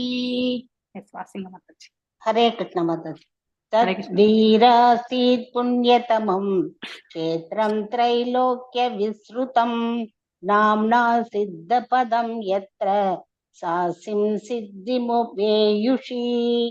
தத் அந்த வீரமுள்ள விதுரரே, ஆசீத் இருந்த, புண்ணியதமம் மிகவும் புனிதமான, க்ஷேத்திரம் இடம், திரைலோக்கிய மூன்று உலகங்களில், விஸ்ருதம் அறியப்பட, நாம்னா பெயரால், சித்தபதம் சித்தபத யத்ர எங்கு, சா அவள், தேவகுதி, சம்சித்தின் முழுமை, உபேயுஷி அடையப்பட்டது. டிரான்ஸ்லேஷன் பை ஸ்ரீல பிரபுபாதாக்கு ஜெய். என் அன்பு விதுரரே, தேவகூதி அவளது பரிபூரணத்தை அடைந்த அரண்மனை மிகவும் புனித இருப்பிடமாக புரிந்து கொள்ளப்படுகிறது. அது மூன்று உலகங்களிலும் சித்தபத என்று குறிப்பிடப்படுகிறது. ஹரே கிருஷ்ண மாதாஜி. தேங்க்யூ. ஹரே கிருஷ்ணா. ஒரு நிமிஷம், இங்கேயே அந்த மிஸ் ஆயிடுச்சா இது? 51. ஓ, இவங்க பேஜஸே விட்டுட்டாங்க. 36க்கே வந்துருச்சு.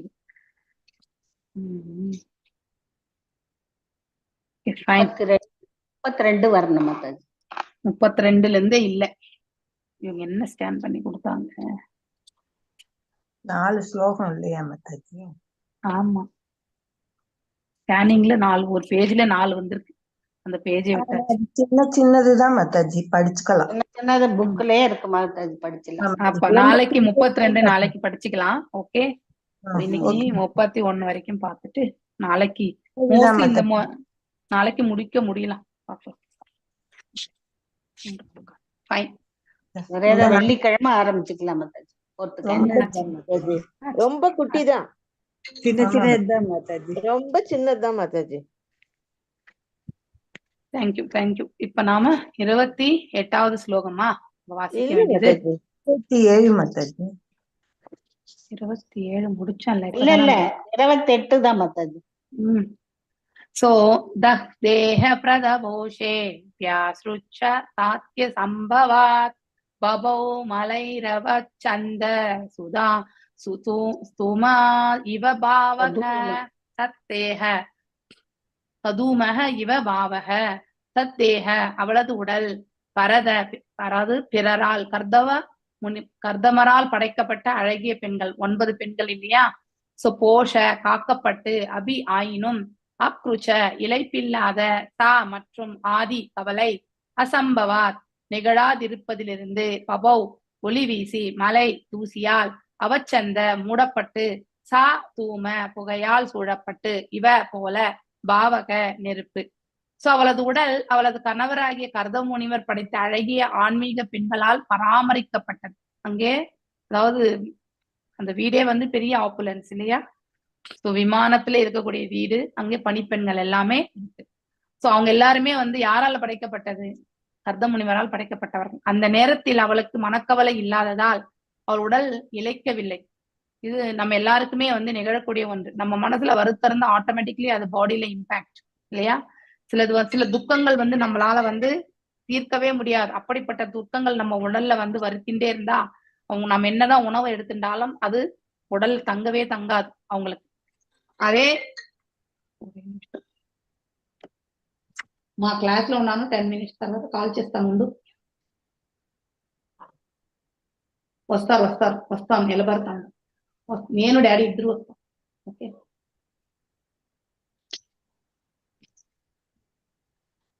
மனக்கவலை இல்லாததால் அவளது உடல் இழைக்கவில்லை. அவள் புகையால் சூழப்பட்டு நெருப்பு போல தோன்றினாள். அவள் எப்பொழுதும் மயக்கத்தில் உன்னதமான இன்பத்தில் இருந்ததால் பரமபுருஷ பகவானின் நிலை எப்பொழுதும் மனதில் கவனமுடன் பதிந்திருந்தது. சோ ஒன்றின் மீது எதன் மீது நாம லைத்திருக்கிறோமோ அதற்கேற்றவாறு நம்முடைய உடல்லையும் இம்பாக்ட் ஆகும். இங்க முழுவதுமாக ஆன்மீகத்தில் நிலைத்திருக்கும் பொழுது சோ பசி தாகம் எல்லாமே இருக்காது கண்டிப்பா இல்லையா? அந்த மாதிரி ஒரு உணர்வுகள் இருக்கும் பொழுது அவள் உடல் இழைக்க கூட இல்லையா? சோ ஏன்னா அவள் உன்னதமான நிலையில் அவள் வீற்றிருந்தாள். அதே நம்ம கவலையோடு இருந்தா நம்ம உடல் இழைத்து விடும். சந்தோஷமா இருந்தா நம்ம உடல் வந்து கண்டிப்பா ஏறிவிடும். இது பௌதீகத்துல. இதுக்கு முன்னாடி அவங்க எப்படி இருந்தாங்கிறதுக்கு ஆப்போசிட்டா இப்ப இருக்கு மாதாஜி. எஸ். ஏனென்றால் அவளுடைய கணவரால் படைக்கப்பட்ட மேலுலக பணிப்பெண்களால் அவள் பராமரிக்கப்பட்டாள், கிளீனா இருக்கிறது எல்லாமே. ஆனாலும் வந்து இன்னொன்னு வந்து அவங்க இப்போ முழுவதுமே இறைவனுடைய இதை வந்து நினைவுல இருக்கிறதுனால யாரிடத்துலயுமே அவர் வந்து அந்த சர்வீஸ் எல்லாம் எதிர்பார்க்க கூடாது, அந்த மாதிரி ஒரு நிலை.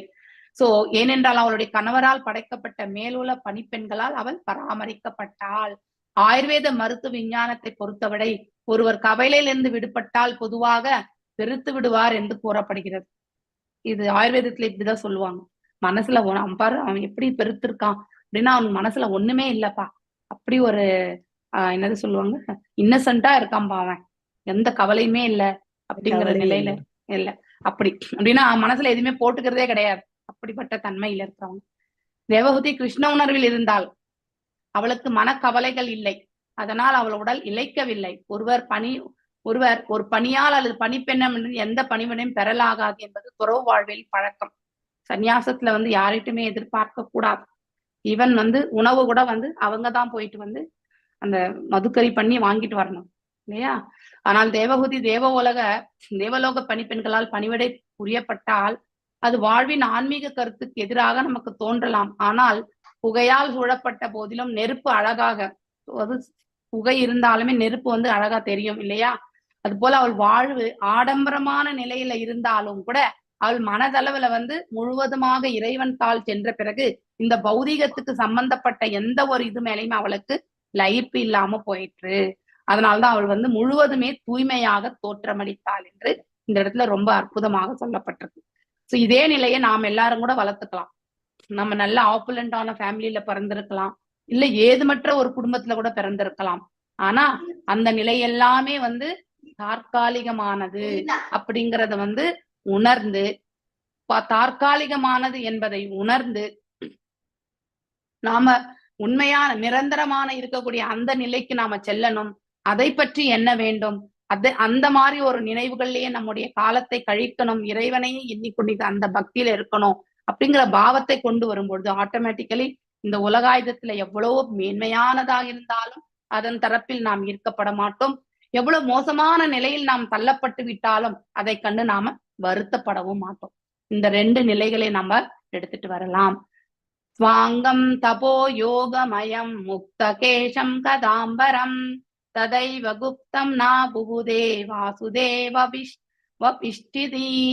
ஸ்வ அங்கம் அவளது உடல், தவம் யோக பயிற்சி, மயம் முழுதும் ஈடுபட்டு, முக்த தளர்த்தப்பட்டு, கேசம் அவள் கூந்தல், கத ஒழுங்கின்றி கலைந்து, அம்பரம் அவள் உடைகள், தெய்வ பகவானால், குப்தம் பாதுகாக்கப்பட்டு, நா இல்லை, புபுதே அவள் அறிந்திருந்தாள், வாசுதேவ பரமபுருஷ பகவானிடம் பிரவிஷ்ட ஆழ்ந்து, தி அவர் நினைவுகள். அவள் எப்பொழுதும் பரமபுருஷ பகவானுடைய நினைவில் மூழ்கி இருந்தாள். அவள் கூந்தல் சில சமயம் தளர்த்தப்பட்டு இருந்ததையோ, அதாவது தன்னுடைய கேசத்தை பற்றி அவள் வருத்தப்படல, அல்லது அவள் உடைகள் ஒழுங்கின்றி கலைந்ததையோ அவள் அறியவில்லை. அப்படின்னா பகவானையே எண்ணிக்கொண்டிருக்கும் பொழுது அதை பற்றியெல்லாம் அவள் வந்து நோக்குவதற்கு அவளுடைய மனசு வந்து செல்லவில்லை, அங்கும் இங்கும் அலைப்பாய விடவில்லை என்பதை நாம இந்த கருத்துல இருந்து நாம தெரிஞ்சுக்கணும். இந்த பதத்தில் பரமபுருஷ பகவானால் காப்பாற்றப்பட்டு, அந்த பதம் ரொம்ப ரொம்ப முக்கியம். சோ என்று பொருள்படப்படும் தெய்வ குப்தம் என்னும் சொல்ல மிகவும் குறிப்பிடத்தக்கது. ஒருவர் இறைவனே எண்ணிக்கொண்டு அவர் தாழ் பணிந்திருக்கும் பொழுது அவரிடம் இருப்பதை வந்து காப்பதும் இல்லாதிருப்பதை வழங்குவதும் இறைவனுடைய அவருடைய இதுவாக இருக்கிறது, கருணையாக இருக்கிறது. இதை நம்ம பகவத்கீதையிலையும் படிச்சிருக்கோம். என்னையே நம்பி இருக்கிறவங்களுடைய வந்து அவர் என்ன செய்யறார், அவங்க கிட்ட இருக்கிறது எல்லாத்தையும் நான் ரட்சிக்கிறேன், அவங்க கிட்ட எது இல்லையோ அதையும் நான் வந்து கொடுக்கிறேன், அவங்களுக்கு என்ன தேவையோ அதை நான் வழங்கி கொண்டுதான் இருப்பேன் என்பதை பகவான் சொல்றார் இல்லையா. அதுதான் தெய்வ குப்தம். ஒரு முறை ஒருவர் பகவானுக்கு செய்யும் தொண்டிடம் சரணடைந்தால் பகவான் பக்தரின் உடலை பாதுகாக்கும் பொறுப்பை ஏற்றுக்கொள்கிறார். இதை நம்ம எல்லாருமே ஸ்ட்ராங்கா மனசுல வச்சுக்கணும் இல்லையா. இறை தொண்டை வந்து நாம இறை தொண்டு செய்கின்றோம் என்ற உணர்வு இருக்கக்கூடாது. அது இருந்தாலே நமக்கு ஈகோக்கு நெக்ஸ்ட் லெவலுக்கு எடுத்துட்டு போயிடும். ஓகே, இறை தொண்டு என்பது நம்முடைய கடமை என்று ஏற்றுக்கொண்டு இறைவன் தாள் அன்பை நம்ம வந்து எடுத்துட்டு போகணும். அந்த பாவத்தை எடுத்துட்டு போகும்பொழுது நமக்கு வேற எந்த தேவைகள் மீதும் நம்ம மனசு வந்து கண்டிப்பாக அலைப்பாயாது. சோ அவருடைய தொண்டுக்கு நம்முடைய முக்கியத்துவத்தை நாம கொடுத்தால் ஆட்டோமேட்டிக்கலி நம்மளை பற்றி அவர் வந்து he will take care அப்படிங்கறது வந்து நாம் தெரிஞ்சுக்கணும். இதுதான் ரிஷி முனிகள் எல்லாருமே அவங்களுக்கு வந்து உடல் உபாதைகள் என்று வந்தால் கூட அதை அவங்களுக்கு பெருசாக பொருட்படுத்த மாட்டாங்க. ஏன்னா அதெல்லாம் இறைவன் பார்த்துப்பார் அப்படிங்கிற அந்த உணர்வு உண்டு. அதன் பாதுகாப்பு பற்றி கவலை இருக்காது. முழுதும் சரணடைந்த ஆத்மாவுக்கு அவருடைய உடலின் பாதுகாப்பு பற்றி கவலை இல்லை என்று ஸ்ரீமத் பாகவதம் 2ஆம் காண்டம் 2ஆம் சாப்டர்ல எடுத்துரைக்கிறதா சொல்லப்பட்டிருக்கு. நீங்க எல்லாரும் ஒரு முறை அந்த 2nd சாப்டர் போய் பாருங்க. பரமபுருஷர் எண்ணிலடங்கா உயிரினங்களை பாதுகாக்கும் பொறுப்பை ஏற்றுக்கொள்கிறார். ஏன்னா அவராறு எண்ணிலடங்காத விரிவங்கங்கள் எல்லா ஜீவன்களுக்குள்ளேயே பரமாத்மா இருக்கார். அங்கேயே இருந்து கொண்டு அவங்கள ரட்சிக்கிறார். அவர் இல்லாத இடம் எதுவுமே கிடையாது. அதனால் அவருடைய தொண்டில் முழுவதும் ஈடுபடும் ஒருவர் பகவானால் பாதுகாக்கப்படாமல் இருப்பது கிடையாது. நமக்கு அந்த நம்பிக்கை மட்டும்தான் இருக்கணும். தேவஹூதி பரமபுருஷ பகவானால் காக்கப்படும் அவளது உடலின் பாதுகாப்பு பற்றி இயல்பாகவே அவள் கவலைப்பட தேவையே கிடையாது. அததான் நாம் இங்க பார்க்கின்றோம். ஏவம் சா கபிலோகேத்யேன மார்கேன அசிரதஹ பரம் ஆத்மானம் பிரம்ம நிர்வாணம் பகவந்தாமவாபஹ. ஏவம் இவ்வாறு சா அவள் தேவஹூதி கபிலரால் உக்கேன அறிவுறுத்தப்பட்டு மார்கேன வழியால் அசிரத விரைவில் பரமன் ஆத்மனம் பரமாத்மா பிரம்மன் நிர்வாணம் உலகாயுத இருப்பின் அழிவு. சோ பகவந்தம் பரமபுருஷ பகவான் அவாபக அவள் அடைந்தாள் நிச்சயமாக. அப்படின்னா வைகுண்ட லோகத்துல போய் பாருங்க, நிறைய நரசிம்ம வைகுண்டம் இருக்கு இல்லையா? அநேக 7 வட்டங்கள்ல அநேக வைகுண்டங்கள் உண்டு. அதுல கபிலருடைய வைகுண்டம் கூட இருக்கணும். செக் பண்ணுங்க எல்லாருமே ஃப்ரீயா இருக்கும் பொழுது. மொழிபெயர்ப்பு என் அன்பு விதுரரே, மைத்ரேயர் ரிஷி சொல்றார், கபிலரால் அறிவுறுத்தப்பட்ட தத்துவங்களை பின்பற்றுவதால் தேவஹூதி விரைவில் உலக பிணிப்பிலிருந்து விடுதலை அடைந்தாள். அப்படின்னா இங்க பிணி, இது டிசீஸ், இங்க நம்ம வாழக்கூடிய வாழ்க்கையே நோயுற்ற வாழ்வுதான். சோ அந்த பிணியிலிருந்து அவள் வந்து விடுதலை அடைகிறார். பிறப்பு என்பதே ஒரு வியாதி தான், மரணம் என்பதும் ஒரு வியாதி தான். இடைப்பட்ட காலத்துல நாம் இந்த உடலுக்கு ஏற்படக்கூடிய வியாதிகள் இல்லையா, வயோதிகம், இதெல்லாமே ஒரு டிசீஸ் தான் நமக்கு, பௌதிக டிசீஸ் இல்லையா, வியாதிகள் பௌதிக. அவள் கடினமின்றி பரமாத்மா ஆகிய பரமபுருஷ பகவானை வந்து அடைந்தாள். இந்த தொடர்பில் தேவஹூதியின் சாதனையை வர்ணிக்க ஆத்மானம், பிரம்ம நிர்வாணம் மற்றும் பகவந்தம் ஆகிய 3 சொற்கள் பயன்படுத்தப்படுகிறன இல்லையா? பிரம்ம நிர்வாணம் என்பது நம்ம இந்த உலகாயுத பந்தங்களிலிருந்து நாம விடுபடுறது, உலகாயுதத்தின் மீது நமக்கு எந்த ஒரு ஈடுபாடு இல்லாத நிலைக்கு செல்றது, அதுதான் நிர்வாணம். பிரம்ம நிர்வாணம் என்பது சமாதி நிலையில் இருந்து கொண்டு அதை அடையிறது. பாகவதம் இங்கு குறிப்பிட்டுள்ள பரம சத்தியத்தை கண்டுபிடிக்கும் படிப்படியான முறையே இவை. பகவானை பற்றி தெரிந்து கொள்வதற்காக நாம கையாளக்கூடிய பக்தியினுடைய ப்ராசஸ் தான் அது. பரமபுருஷ பகவான் பல்வேறு வைகுந்த கோள்களில் வசிக்கிறார் இல்லையா? வைகுண்ட சாப்டர் அந்த இதுல கோலோக சாப்டர்ல மேல போய் பாருங்க. நிர்வாணம் என்றால் உலக வாழ்வின் துன்பங்களை அழித்தல். அப்படின்னா துன்பம் இன்பம் எதுவுமே அவங்களுக்கு வந்து பெரிதாக இருக்காது என்று பொருள். அவங்க துன்பப்பட்டுட்டே இருந்தாலும் அது அவங்களுக்கு துன்பமா இருக்காது, இன்பமா இருந்தாலும் அதை இன்பமாக அவர்கள் கருத மாட்டார்கள். இரண்டுக்கும் அப்பாற்பட்ட நிலையில் அவர்கள் நிலை பெற்றிருப்பார்கள். ஒருவர் ஆன்மீக அரசில் அல்லது ஆன்மீக உணர்வில் முடியும் பொழுது அவர் தானாகவே உலக துன்பலிருந்து விடுபடுகிறார் இல்லையா? சோ உலகத்திற்கு துன்பம் என்பது எல்லாருக்கும் வரக்கூடிய ஒன்றுதான், சர்வசாதாரணமா. அது ஒரு சகஜமா எடுத்துட்டு போயிடுவாங்க. இது பிரம்ம நிர்வாணம் எனப்படுவது. வேத நூலின்படி நிர்வாணம் என்பதன் பொருள் வாழ்வின் உலகாயுத வாழ்வின் வழியின் அழிவு. அதனால் மீண்டும் அவர்கள் பிறக்காத ஒரு தன்மைக்கு அவர்கள் தள்ளப்படுகிறார்கள். சோ மோட்சத்திற்காக அவர்களுடைய நிலை பெறுகிறது. ஆத்மானம் என்றால் மனதிற்குள் பரமாத்மாவை உணர்தல் என்று பொருள் ஆகும். இறைவன் இருக்கிறார், நம்மள வழி நடத்தின்றிருக்கார் அப்படிங்கிற உணரக்கூடிய அந்த பக்குவம் நமக்கெல்லாம் எப்பயோ ஒரு க்ஷணம் தான் அது வந்து உணரக்கூடிய ஒரு தன்மை வரும். ஆனா இந்த பிரம்ம நிர்வாணத்தில் இருப்பவர்கள் ஒவ்வொரு க்ஷணமுமே இடைவிடாது இறைவனுடைய செயல்பாடுகளை அவர்கள் புரிந்த வண்ணமே இருப்பார்கள். மிக உயர்ந்த முழுமை என்பது பரமபுருஷான பகவானை உணர்தலாகும்.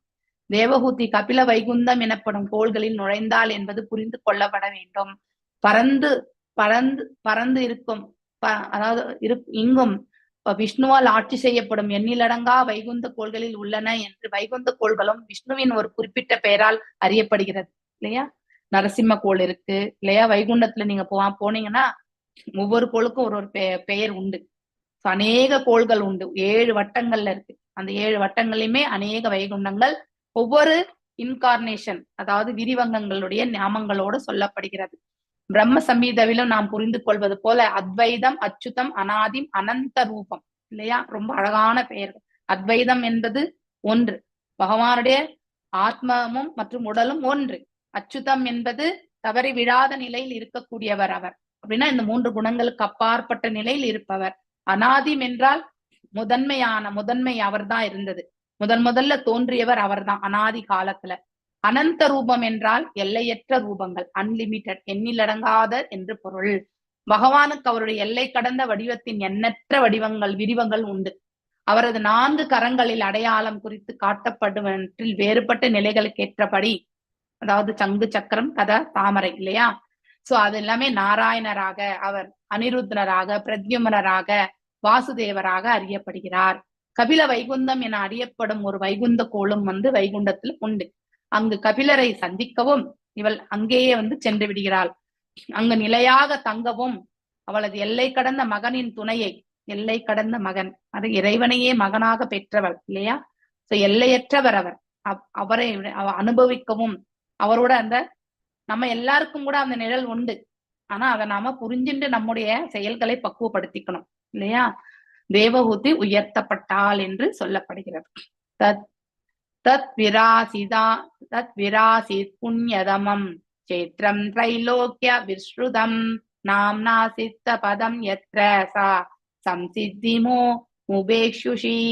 தத் அந்த வீரமுள்ள விதுரரே, அசீத் இருந்த, புண்ணியதமம் மிகவும் புனிதமான, சேத்திரம் இடம், திரைலோக்கிய 3 உலகங்களில், விஸ்ருதம் அறியப்பட, நாம்னா பெயரால், சித்தபத யத்ர எங்கு, சா அவள், தேவஹூதி, சம்சித்தி முழுமை, உபே யுஷிகி அடையப்பட்டது. என் அன்பு விதுரரே, தேவஹூதி அவளது பரிபூர்ணத்தை அடைந்த அரண்மனையை மிகவும் புனித இருப்பிடமாக புரிந்து கொள்ளப்படுகிறது. ஒரு நிமிஷம், ஏன்னா இதனுடைய அடுத்த வரி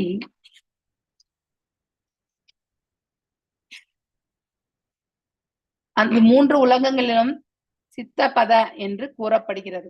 அப்படின்னா அவங்க இருந்த அந்த இடம், ஸ்தலம் அவ்வளவு மேன்மையான, அவங்க பகவானை சேவித்தது, அவரோட இணைந்தது, மேலும் அங்கன்னா வைகுண்டத்தை அடைந்தது அந்த இடத்துல இருந்து தான். கூட நம்ம எங்கேயாவது ஆசிரமங்களுக்கு எல்லாம் போனா அதெல்லாமே ஒரு பாசிட்டிவ் எனர்ஜி, அந்த ஸ்தலம் ஒரு புண்ணிய ஸ்தலமா. நம்ம விருந்தாவனம், மதுரா, இதெல்லாமே ஏன் பகவான் அந்த இடத்துல இருந்தார், துவாரகா. சோ இந்த மாதிரி இடங்கள் எல்லாமே இன்றைக்கு கூட புனித ஸ்தலங்களாக அதாவது நம்ம ஈஷோ உபனிஷத்துலயும் படிக்கிறோம் இல்லையா? ராதா குண்டு, ஷாம குண்டு இல்லையா, பிருந்தாவனம், இந்த இக உலகத்திலேயே நம்ம மோட்சத்தை, வைகுண்ட மோட்சத்தை விட இதெல்லாம் மேன்மையான ஸ்தலங்கள் என்று சொல்லப்படுகிறது. அது போலதான் தேவஹூதி அந்த அரண்மனையில வாழ்ந்திருந்தாலும் அந்த அரண்மனையும் மேன்மையான ஒரு ஸ்தலமாக கருதப்படுகின்றது என்று சொல்லக்கூடிய ஸ்லோகம் இது. ஓகே, சோ நான் இன்றைக்கு இதோட நிறுத்துறேன். ஸோ நாளைக்கு நாம 32 இருந்து பார்க்கலாம். மோஸ்ட்லி நாளைக்கு முடிக்க முடியும். இன்னைக்குதான் வேடன், நாளைக்கு வெள்ளி மாதாஜி. ஸோ நாளன்னைக்கு சனி. ஓகே, ஹரே கிருஷ்ணா. वाञ्छकल्पदारुभ्यश्च कृपा सिन्धुभ्येव च पतितनं पावनेभ्य वैष्णवेभ्यो नमो नमः। अनंत कोटि वैष्णव वृंद की जय। नामचर्य हरिदास